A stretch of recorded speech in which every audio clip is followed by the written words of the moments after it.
Hi, Gary here. Let me show you a great little innovation from Amico Building Products. This is a standard weep screed that goes at the base of a wall when you're using stucco or veneer stone. So if you're a contractor or a builder, this can save you a lot of time on the job site.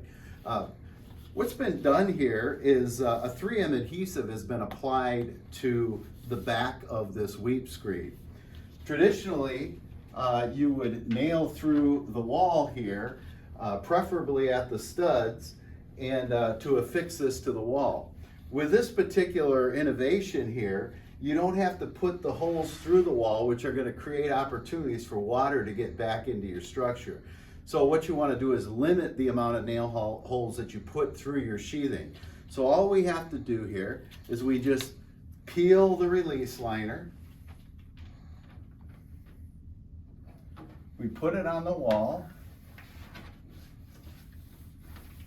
and it sticks perfectly to the wall. Then we come over the top of it with our peel and stick flashing, which I've pre-cut.